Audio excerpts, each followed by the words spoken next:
غرباء ولغير الله لا نحمل الجبال. Apabila tetangga kita orang yang lain pendapatnya bid'ah dan dia tidak pernah menyapa kita, maka apa yang kita lakukan?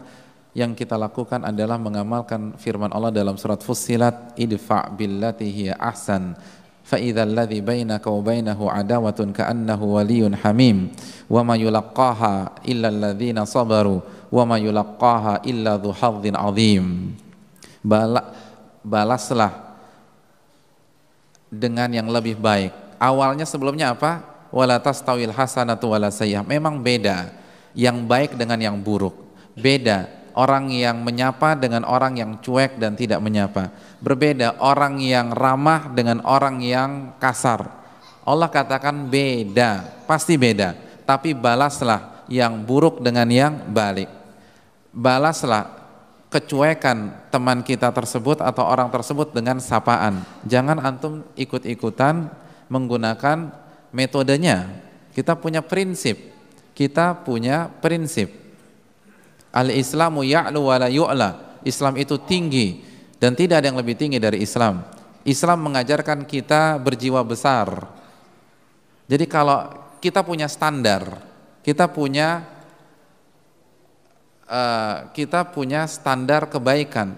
Jadi jangan ikut turun dengan cara-cara rendahan seperti ini. Ketika dia tidak menyapa, balas, idfa' billati hiya ahsan. Kecuali orang-orang yang berhak untuk dihajar atau didiamkan, itu pun ada kaedahnya, kembali kepada maslahat dan mudarat. Tapi hukum asalnya idfa' billati hiya ahsan, balas yang buruk dengan yang lebih baik, disapa. Kenapa? Salah satu hikmahnya kata Allah, bisa jadi hari ini dia jadi musuh kita, besok jadi teman akrab, karena orang itu masih punya hati nurani. Semoga kita berhusnudzon kepada Allah Subhanahu wa taala. Kira-kira berat apa susah ini? Melakukan demikian, dia cuekin kita, kita salam, dia diamkan kita, kita sapa. Berat atau susah?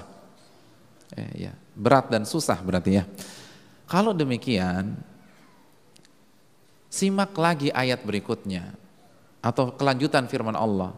Allah tahu melakukan hal ini itu berat. Makanya Allah berikan hiburan. Wa ma yulaqqaha illa alladzina sabaru wa ma yulaqqaha illa dzu hadzin adzim. Tidak ada yang mampu melakukan demikian kecuali orang-orang yang sabar. Kalau kita berhasil melakukannya, kita dapat gelar sabar dari Allah. Siapa yang enggak mau? Siapa yang tidak mau? Ini gelar sabar. Ini lebih prestisius dari LC, daripada MA, daripada doktor. Sabar pasti masuk surga insyaallah ta'ala. Jadi sekali lagi kita jadi orang yang sabar. Lalu Allah katakan dan tidak ada yang mampu melakukannya kecuali dzu hadzin adzim. Salah satu tafsirnya adalah calon penghuni surga. Jadi hanya calon penghuni surga yang mampu memiliki sifat seperti ini. Memang berat, susah. Tapi sekali lagi ini yang perlu kita camkan. Dan hadirin sekalian, kita punya prinsip. Amalan itu tidak akan diterima kecuali terpenuhi dua syarat. Syaratnya apa? Ikhlas dan ittiba. Ikhlas dan mengikuti sunnah. Dan kita tahu masalah amalan bukan hanya sholat dan puasa saja. Untuk mendapatkan pahala dari akhlak kita harus memenuhi dua syarat ini, ikhlas dan ittiba. Dan saya katakan, ketika kita berakhlak mulia kepada orang, kita akan diuji oleh Allah Subhanahu wa taala. Allah akan menguji keikhlasan kita. Allah akan menguji keikhlasan kita.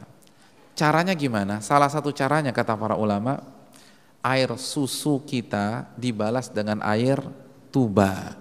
Kebaikan kita dibalas dengan keburukan.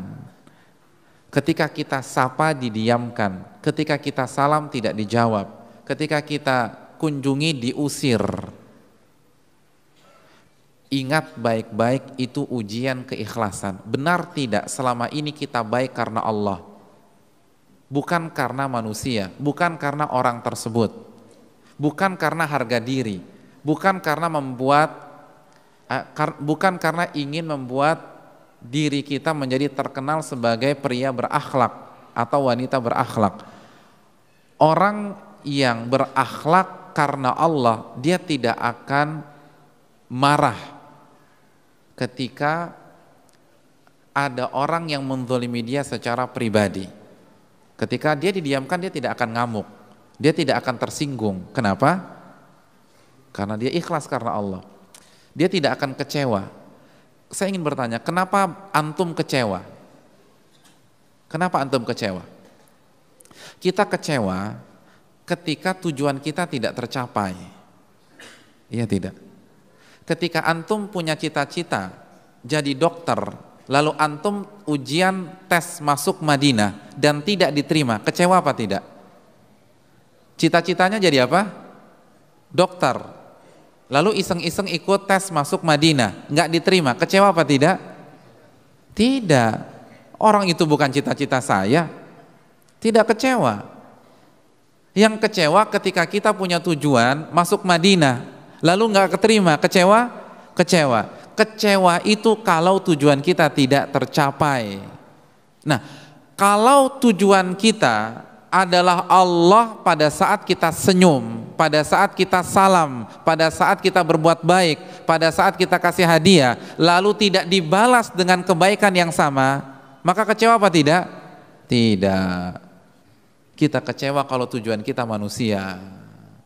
Kita kecewa kalau selama ini kita baiki orang tersebut untuk mendapatkan pujian, mendapatkan sanjungan, mendapatkan harta yang dia miliki, maka itu kecewa. Tapi kalau tidak, tidak. Wallahu ta'ala alam.